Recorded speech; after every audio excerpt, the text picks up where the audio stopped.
जय गौ माता दी, जय श्री राम। आप लोग देख रहे हैं राष्ट्रीय हिंदू महासभा के जिला महासचिव गौपुत्र दलबीर सिंह। रोज़ सुबह को कम से कम 5-6 किलोमीटर तक देखते हैं हमारे किसी गौवंश को कोई बड़े वाहन वाले मार के तो नहीं निकल गए हैं। और जैसे ही निकले हैं हम ग्राम सभा बरुआ के लिए, वैसे ही सूचना मिली है कि ग्राम सभा बरुआ में हमारी गौ माता को कोई ट्रक वाला ठोक के चला गया है, वो मर गई हैं। तो आप लोग देखेंगे केवल राष्ट्रीय हिंदू महासभा और आपका भाई गौपुत्र दलबीर सिंह गौवंश को बचाने का काम करता है। जब हम सब लोग जानते हैं गौ माता के अंदर पूरा ब्रह्मांड वास करता है, फिर भी हम गौ माता की रक्षा क्यों नहीं करते? जब अकेला आपका भाई गौपुत्र दलबीर सिंह जब शहीद भगत सिंह बनने को तैयार है, तो आप लोग चंद्रशेखर आज़ाद और सुखदेव सिंह क्यों नहीं बनते हैं? और हमारे गौवंश के साथ ऐसा अन्याय क्यों होता है? आप लोग देखेंगे। हम गौ माता के पास पहुंच गए हैं। ये है हमारी गौ माता, जिनको राष्ट्रीय हिंदू महासभा राष्ट्र माता बनाने का काम करती है। ये है हमारी गौ माता, देखिए। और हम यही चाहते हैं, शासन व प्रशासन से बारंबार निवेदन करते हैं कि हमारी गौ माता जब कभी भी या रोड एक्सीडेंट में या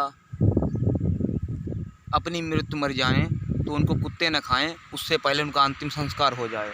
लेकिन ऐसा नहीं होता है, क्योंकि देखिए किस तरीके से हमारे पूजनीय गौवंश को कुत्तों ने नोच नोच के खाया है। देखिए ये गलत है। क्या आपने अपनी माँ का दूध नहीं पिया है जो आप हमारा सहयोग करें? क्यों ऐसा? और देखिए साथ में आए हैं प्रधान जी, मौके पर आ गए हैं गौ माता का दाह संस्कार करने के लिए इस 26 जनवरी के शुभ अवसर पर। हम शासन प्रशासन से यही निवेदन करना चाहते हैं बारंबार कि हमारा गौवंश जब कभी भी किसी प्रकार से ख़त्म हो जाता है तो उसका दाह संस्कार उचित समय पे हो जाए, जो कुत्ते न नोच पाएँ। और ये सब शासन प्रशासन की गलती है। और जो हमारे यहाँ ये घटना स्थल ग्राम सभा बरुआ, थाना राजेपुर, ब्लॉक राजेपुर और तहसील अमृतपुर, जिला फर्रुखाबाद की इस समस्या है कि राजेपुर विकासखंड के बीडीओ महोदय की वजह से ही गौवंश पे अत्याचार है, जिनको 1 साल से अधिक समय हो गया है। डीएम साहब ने सौंपा था आवारा गौवंश को पकड़ाना, उन्होंने गौवंश को पकड़ाने का काम नहीं किया, गौवंश को बचाने का काम नहीं किया, किसी गौवंश का इलाज नहीं कराया और किसी गौवंश को कभी भी उसका दाह संस्कार नहीं कराया। और हर एक प्रधान से डोंगर लगवाकर 6,000 रुपया माह लेते हैं। अब बताइए, जो हम प्रधान भाई मेरे थे, जब तक 6,000 रुपया माह नहीं पड़ते थे उन पर, तब तक हमें जैसे सूचना मिलती थी तो प्रधान द्वारा सूचना मिलती थी कि दलबीर भाई आ जाओ, फोटो बना लो आकर, यहाँ पे हमारे यहाँ पे गौवंश मर गया है। तो हम आते थे, वो कुत्तों नहीं खा पाते थे, तब तक प्रधान मौके पे मिलते थे, हमें हम शूट करते थे, वो आप लोगों को दिखाते थे और गौ माता का दाह संस्कार हो जाता था। और आज के समय में ये देखिए ये स्थिति है, ये केवल राजेपुर विकासखंड के बीडीओ की वजह से। राजेपुर विकासखंड के बीडीओ का काम होता है विकास करना, विनाश करना नहीं, लेकिन इनका काम है केवल विनाश करना, और वो भी गौवंश पे अत्याचार करना। ये चीज़ गलत है।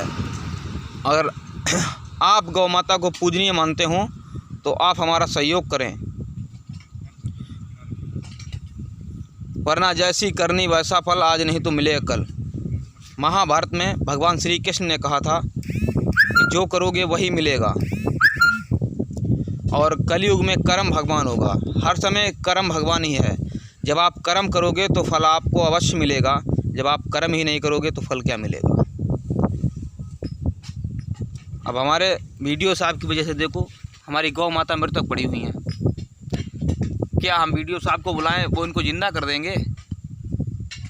क्या इनका जो शरीर कुत्तों ने नोचा है वो कुत्तों से वापस दिला देंगे?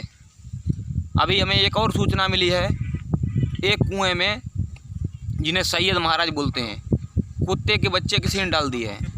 अभी गौ माता का दाह संस्कार करने के बाद आपका भाई गौपुत्र दलबीर सिंह अभी उनको भी निकालेगा। क्योंकि आप लोग बोलते हैं कुत्ता, हम उनको सैयद महाराज बोलते हैं। क्योंकि मंदिर में जाते हैं सब लोग घंटा बजाते हैं, घंटा बजाने से किसी को उद्धार नहीं हो जाएगा। जब भगवान श्री कृष्ण ने कहा था कर्म भगवान है, तो कर्म करो। घंटा बजाने से किसी को उद्धार ना हुआ न होगा कभी भी। घंटा उन्होंने ही बजाया था, बाबा राम रहीम। देख लो, अब जेल में सलाखों की घंटियाँ बजा रहे हैं। कर्म करो, फल की चिंता मत करो। जैसी करनी वैसा फल, आज नहीं तो मिलेगा कल। लेकिन आपका भाई गौपुत्र दलबीर सिंह केवल गौरक्षक है, गौरक्षक ही रहेगा। अगर आप लोग हमारा सहयोग नहीं कर सकते हैं तो इन चंद लोगों से धमकियां क्यों दिलाते हैं? जान से मार देंगे, जान से मार देंगे। मारो ना। मैंने कब जान की परवाह की है? महाकाल का भक्त हूँ और शरीर में भरा है रोम रोम और सीने पे लिखा रखा है ओम। ये देखिए आप। जब महाकाल की इच्छा होगी तभी मौत आएगी। जब उनकी इच्छा नहीं होगी तो चंद कुत्तों के भौंकने से मौत नहीं होती मेरी। रोज़ 5 किलोमीटर घूमता हूँ ऐसे नंगे पाँव, और महाकाल की इच्छा है, किसी की औकात नहीं जो सामने आ जाए। केवल महाकाल की इच्छा ही नहीं, जो हमारा पूजनीय गौवंश है, इनके हृदय में 33,000 करोड़ देवता वास करते हैं। ये इन्हीं की कृपा है। नहीं, हज़ारों बार हमें धमकियाँ मिली जान से मारने की, और ऐसे ऐसे लोगों से मिली जो एक वांटेड हैं, क्रिमिनल हैं, लेकिन वो कभी गौरक्षक के सामने नहीं आ पाए। उनका नाम पता है, सब है डिटेल, लेकिन अभी हम ओपन नहीं करेंगे। और सबको जानकारी है हमारे घर परिवार में और हमारे संगी साथियों में और शासन प्रशासन में भी है। अगर कहीं पर से आपके भाई को कोई दिक्कत होती, कोई समस्या होती है, तो नाम अपने आप ओपन हो जाएगा। अभी हम किसी को हीरो बनाने का काम नहीं करेंगे, क्योंकि हम एक गौरक्षक हैं और गौरक्षक ही रहेंगे। क्योंकि राजनीति करना हमारा धर्म नहीं है, हमारा कर्तव्य नहीं है। हमारा एक ही काम है, धर्म है, कर्तव्य है, गौ माता की रक्षा करना। और हमारे इस समय में सबसे बड़े सहयोगी हैं ग्राम प्रधान बरुआ, और इनका नाम हमें ध्यान नहीं है, आखिर हमारे भाई ही हैं। अब ऐसे लोगों की जितनी भी तारीफ़ की जाए वो कम है। मौके पर आ गए और गौ माता का दाह संस्कार का काम चालू हो चुका है। आप लोग देख रहे हैं, वही जैकेट पहने खड़े हुए हैं हमारे प्रधान जी। अब यही बारंबार प्रार्थना करेंगे गौ माता व नंदी महाराज से कि हमारे प्रधान जी के ऊपर अपना आशीर्वाद बनाए रहें, इनका परिवार खुशहाल रहे, ये भी दूधो नहाए पूतो फलें। हम गौपुत्र दलबीर सिंह अपनी मेहनत से गौ सेवा और गौ इच्छा को आबाद रखेंगे। हम रहें या ना रहें, कम से कम हमारे गौरक्षक भाई, हमारे हिंदू भाई तो हमें याद रखेंगे। जय गौ माता दी, जय श्री राम।